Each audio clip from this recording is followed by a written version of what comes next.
Welcome to my smoker. Just got the vertical automated pit boss here today, and we're going to do ourselves some Peach Bourbon pork spare ribs. So to start one of these up, you need to crack the door, or you can have some problems. I've got water in there, and I've got water in there. I just cleaned the rack. I also cleaned my thermostat right there. It's very important to do that. So just let the door fly open. Doesn't matter. Power up. And just going to kind of let it auto start. Once we see a little poof of smoke, we're going to go ahead and change this to 250 degrees, and we need to bring it up to 250.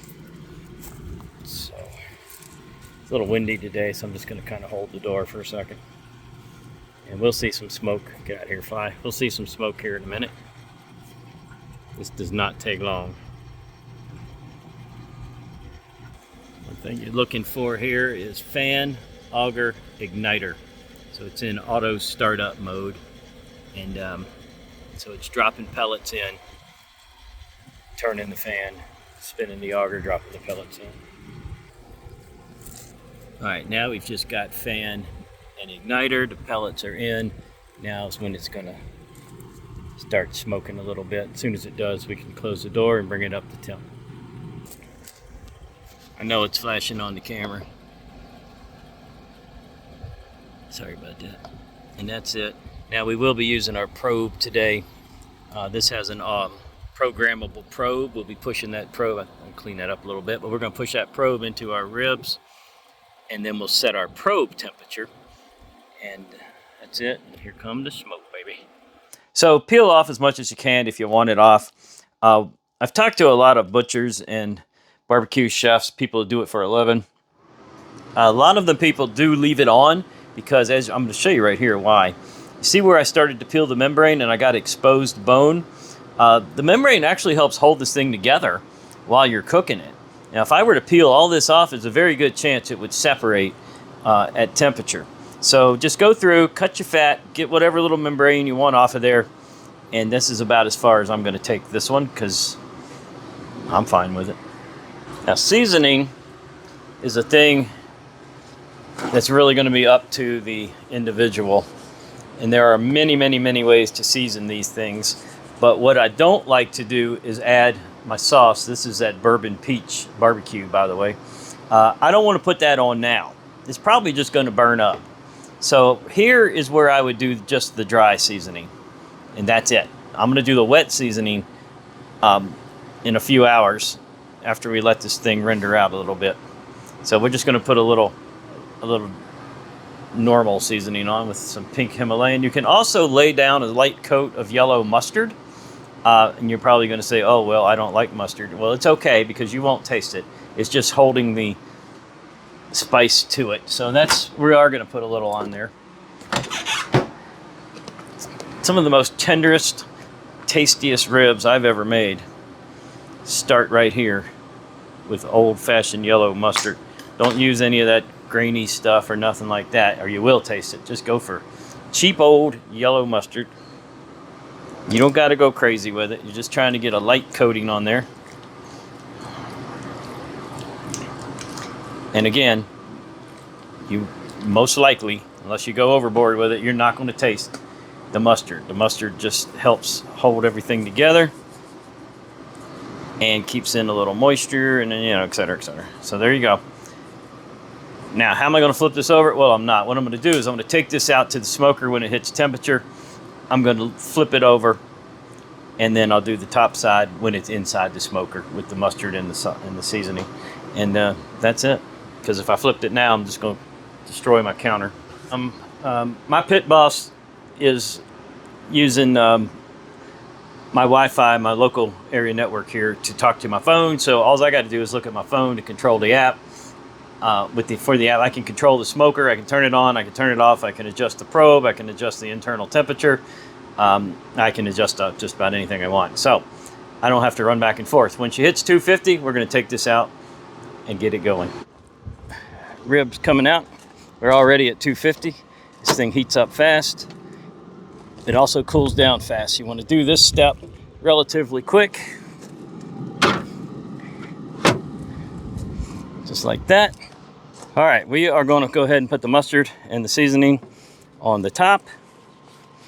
And then we're going to get our probe in place and set the temperature on the probe.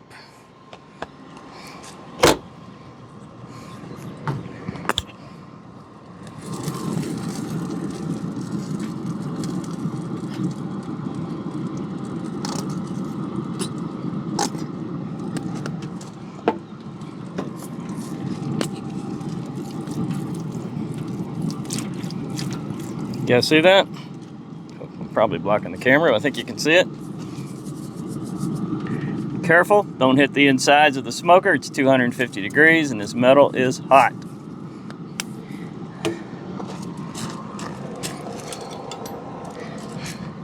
Probe. I want to find the thickest part, which is pretty thick right here. We want to get it between the bones. Push it right on up in there, and this door just closes right against it. All right, I gotta wipe that off. And now we're gonna come over here and set the probe. So we're gonna set the probe to 180.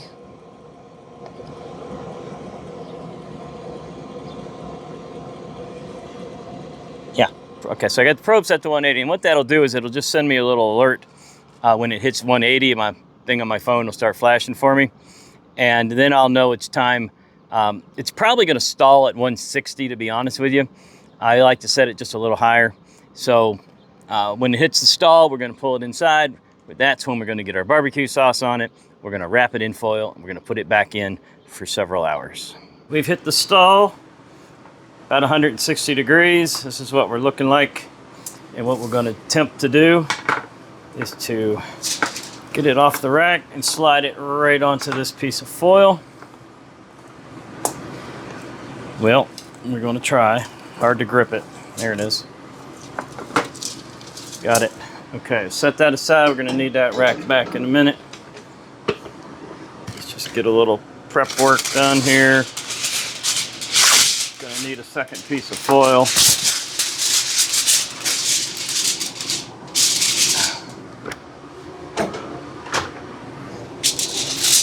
I'm just going to temporarily slide that one up. And we've got our Kinder's Bourbon Peach Barbecue. I know it says wings on it, but basically it's good for about anything you want. And that first piece, now that we see the outline of where it went, we can sort of trace it out. And we're going to barbecue it up. About half of this on the bottom, and the other half on the top.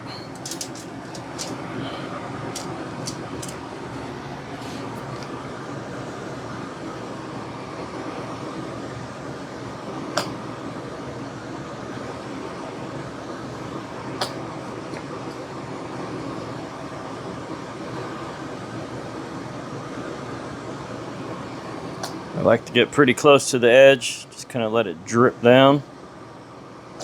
And that is gonna be a lot of drip. Alrighty, let's wrap it tight, get it back in the smoker.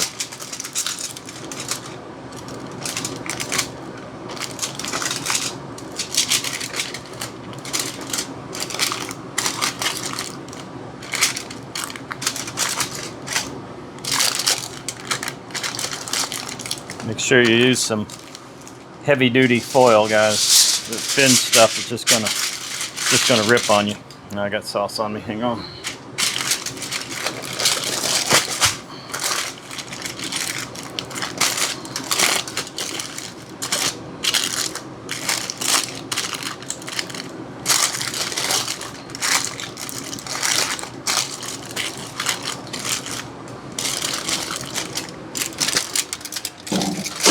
All right, it's back on the rack, and the rack's going back in the smoker. All right, this has been wrapped up in a cooler for almost 2 hours. It is pretty much the same temperature as when it came out of the smoker. I cooked this to an internal temperature, according to my probe, at 205 degrees. You can already see some bones have just literally fallen out. And we're about to give it a tenderness test. And the easiest way to do that is to see if we can slip those bones out. And we'll just grab those. This bone is just sitting right up top. And yes, the bone pulled right out of the meat. That is the level of tenderness that we're looking for. And if you can do that, you got it made. Let's get it on a plate. Well, here's the whole meal. Pressure cooked corn on the cob in our Ninja Foodi. On the stovetop, I did some Bush's baked beans, maple and bacon. And of course, the star of the show are these ribs. We're going to dig in. And I just melted some Plugra 82% butterfat butter for that corn. And you got to believe me when I tell you, that makes such a difference, having that real butter on there. Anyway, as you can see, when I tried to get this loose, all the bones just fell out of it. So it's crazy tender, very juicy, and let's hope it's delicious. And we're going to start right off with those ribs. Look at the bark I got from the smoker. Oh my God. Well,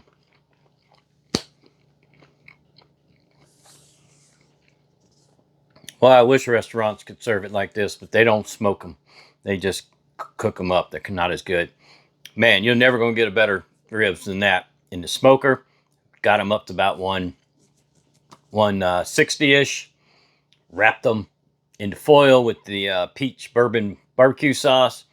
Back in the smoker for about 3 hours till it hit 205. Wrapped it up again. Throw it in the cooler for about an hour and a half to 2 hours. Comes out of the cooler just as hot and just so tender. Anyway, well, you know what all the rest of this tastes like. But we're going to try it anyway for you. Here's the beans, my favorite beans, by the way. Thank you, Bush's. Very consistent. That's what I'll say about Bush's beans. A lot of products try to change things over the years. You buy the maple bacon Bush's beans, it's the same as it was 20 years ago. It's perfect. It's delicious. And this corn on the cob with this 82% butterfat butter on it is a whole different era corn when you put this butter on there. Trust me. Really hot. Right out of the foodie. Anyway. I probably made a big mess. Anyway, that's it, guys. That's ribs in the smoker. Ninja Foodi for the corn. Some beans on the pan and on the stovetop. Easy. Delicious. Some of the best ribs you're ever going to have is if you do it in a smoker and wrap them. You can change the flavor with all the different barbecues. Or one of them I did, I just put salt and pepper on it. Like Texas style. Put anything on it. Just delicious. Thanks for watching. Don't forget, hit that like button. Subscribe to the channel. That just means follow. It's free. We don't charge nothing. If you want to help support us a little more, you can always join our membership and become one of our members, get exclusive content. So you'll see some videos before anyone else does, stuff like that. That's it. We'll see you soon.